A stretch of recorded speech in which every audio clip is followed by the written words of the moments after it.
Hello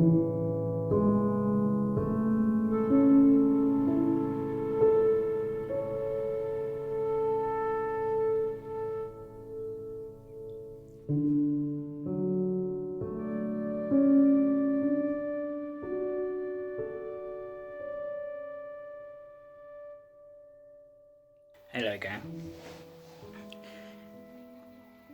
The last history big video, which this one won't because I haven't got enough left on my phone, unless I delete my recycle bin, is effectively,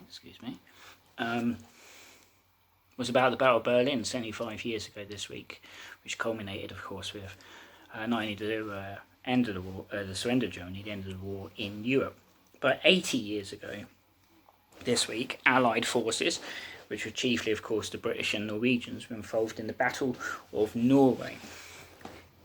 Nowadays mostly forgotten by the many, chiefly as towards the end of the campaign it got overshadowed by the British being kicked clean across France, culminating with Dunkirk.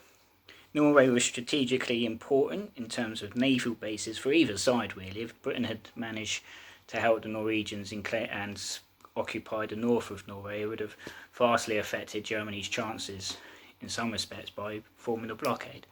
Germany needed it thus for surface and U-boat operations, and at the same time iron ore production, which was actually more important than the navy. It was when Churchill was First Lord of the Admiralty and the Germans landed on April 10th, having and in the process wrapped up Denmark in a matter of hours. At 62 days, Norway was the was the nation that lasted the second longest after Soviet Russia in fighting Germany. So they held out for a while. The campaign officially ended by the 10th of June. From the off, though, it was a disaster in some respects. As First Lord of the Admiralty, Winston Churchill did not exactly cover himself in glory. Perhaps the most famous First Lord of the Admiralty in history, the civilian head of the Royal Navy until 1960, Churchill had bad luck in either World War. In the First World War, he was effectively sacked after the Gallipoli disaster, and ended up going to the trenches for a couple of months, albeit as an officer and albeit not really seeing much in the way of fighting. So Norfolk and all that happened around it was one of the worst moments of Churchill's second war career, and again overshadowed really by what followed. Norway fought valiantly, like most countries did that Germany took on, and incredibly Germany only officially declared war almost 2 weeks after invading. And ultimately, King Haakon VII of Norway escaped to Britain, where he used to go to Bush House on the Aldwych to record messages of hope and support to his nation occupied by the Nazis. Norway ended up with an efficient resistance unit. Probably one of the most famous operations by the Norwegian resistance was the destruction of the nuclear program that Nazi Germany was undertaking, immortalised in the Kirk Douglas Richard Harris film Heroes of Telemark. And if you go to the upper part of Baker Street, opposite the Pret a Manger on the corner of that and Malcolm Place, there's a nice little blue plaque on the side of Chiltern House that tells you it's where the Norwegian section of Special Operations Executive planned the Telemark campaign. Coincidentally, that building is where the likes of H.G. Wells, Kenneth Williams and Eric Coates, he famous of the Dambusters March, used to live back in the day. Now, Germany had a slightly superior force, something like 100,000 compared to the Norwegian and British 93,000 combined, and the navy was annihilated. Norway, more or less in one fell stroke, undermined Germany's admittedly weak and poor planned surface campaign effectively. I mean, they lost around 10 destroyers and a couple of cruisers and whatnot, which would have been instrumental in anything afterwards, be it the Atlantic convoys possibly, hindering Dunkirk maybe, although it's debatable because U-boats didn't make much difference, did they? And all the way down to the invasion of Britain if it went on, and so on and so forth. You lose that many ships with a navy like Germany's, it can crocker you. I read in The Rise and Fall of the Third Reich by William L. Shirer, who was Berlin correspondent until 1940-41, for the Americans that is, that Gross Admiral Eric Raeder, who was the commander of the Navy until he got replaced by Donitz in 43-44, had something called Plan Z, and it started, of course, in the mid-30s. And the idea was to have a couple of aircraft carriers, a few battleships, cruisers and whatnot. It would have been a fantastic modern force. But the trouble is the plan was scheduled for completion by 1946. Well, when war was declared in 1939, Germany's navy was not much to muster. Nonetheless, the Royal Navy, that is to say the British Royal Navy, did some of the most heroic actions in the war. That is the stuff of daring do and boys own. That's not to take anything away from the army, but one of the most legendary episodes of the Royal Navy in the entire war is HMS Glowworm, one of our G-class destroyers, commanded by a chap called Gerard Broadmere Roop, a double-barreled name if there ever was one. Glowworm happened to be in the area when the battlecruiser Admiral Hipper turned up, and the Hipper was one of the Deutschland class cruisers, my apologies, and coincidentally what happened to the Deutschland in Norway prompted Hitler to have it renamed the Lutzow, and then it ended the war anyway, a piece of wreck.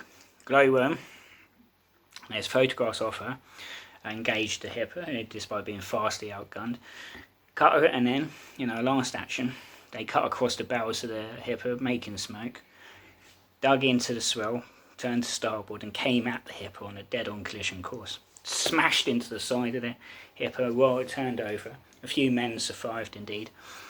Around 40 men were rescued from the crew, including initially the captain, but sadly, weak from fatigue and injuries, Broadmere Roop lost his grip on the rope and he died. And he was posthumously awarded the Victoria Cross, which was the first Victoria Cross of World War II.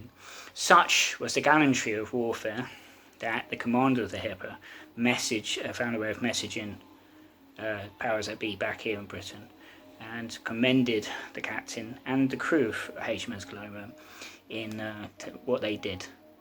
He saluted them. One of the other great episodes that also ended up with a Victoria Cross was HMS Hardy, commanded by a fantastically named chap, Bernard Armitage Warburton Lee. Yes, 2 Warburtons. The last 2 names were double-barreled Warburton Lee. With 4 other destroyers, the Hardy, under some fog, launched into a ford near Norfolk and just went round, swept around the bay, taking on the Germans and doing fantastic amounts of destroyers. The British fleet, though, was annihilated. Most were aground or they sunk, and HMS Hardy indeed capsized. The crew got off, more or less, landed on the shore, and he died, the captain, almost an hour after the battle. His was the 2nd Victoria Cross of the war, and the 4th VC overall. The 2nd VC sort of the Norway Campaign and the 4th of the war. Well, eventually, the war went again. The war gave way. The British decided to pull out in the next few days after today, April 26th, and it got overshadowed, as I say, by the Dunkirk evacuation, which meant that the loss of HMS Glorious, one of our aircraft carriers, on 8th of June 1914 went largely unreported, but also was suppressed by the news media. It's an awfully controversial part of our history that no one knows about, because the carrier was commanded by a somewhat incompetent chap, by all accounts, and the survivors were not immediately searched for because of the radio silence and all this stuff, and apparently the orders weren't sent properly and all this kind of general incompetence on both sides. And also what hadn't helped was that the Germans had also sunk the 2 escort destroyers, the Castor and Ardent. Glorious was bringing back aircraft for the RAF, and so those aircraft would have been instrumental in the Battle of Britain, which fortunately enough the British won. Norway is not an episode in British history that is mentioned much, or nor is covered in much glory. Britain lost. But in a way, it preempted Churchill becoming Prime Minister. Though the driving force was the Low Countries campaign, and as I say, Hitler went through France like shit through a goose. He reached the beaches of the Channel in just under 2 weeks. It helped lever Churchill into power. Chamberlain was being seen as an incompetent leader himself. His own party, as is typical of the Conservative Party, was out to get him. Curiously, only Labour was supporting Chamberlain for the most part. Two options, Halifax or Churchill, came to the fore. And next thing you know, not many people liked the idea of Churchill's PM. He becomes PM. Norway was eventually liberated after the war ended. General Urquhart, who commanded 1st British Airborne at Arnhem, led the liberation force, or at least the force to deal with the surrender. And by the end of the war, Germany had a whole army more or less based in Norway that, if had been deployed as they should have been, might have delayed things as far as the Battle of Berlin and the Russians were concerned. Delay being the operative word, but there was enough men out there that Steiner's counterattack or Frank's counterattack might have had a chance of working in the sense of relieving the pressure on those trying to get out of Berlin. It's a big what if though, not just in Norway but the Courland and anywhere else that Hitler was totally incompetent in noticing.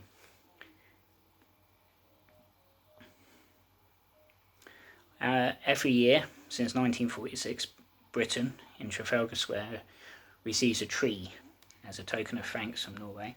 It's an awfully humbling reminder of a time when this country stood up to tyranny and provided a refuge for all manner of people from all over the world trying to flee the persecution of the Nazis.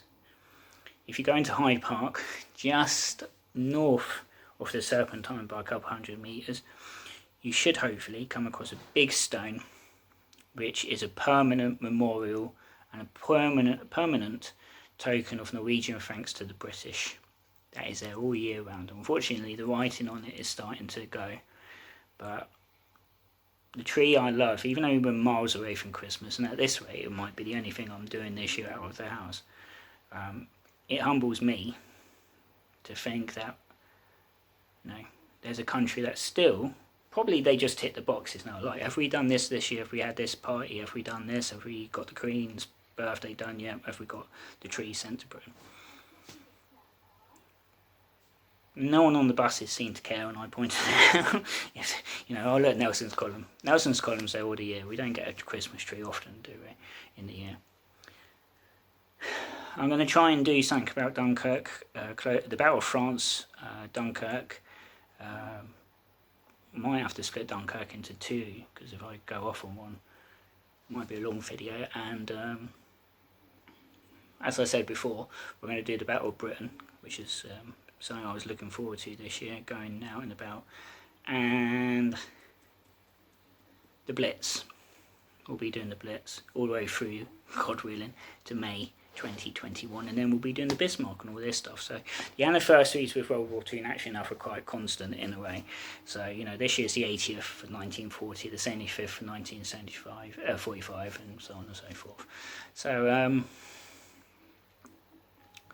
subscribe, give me money on Patreon, and I don't have Patreon. I'm not being paid for this shit.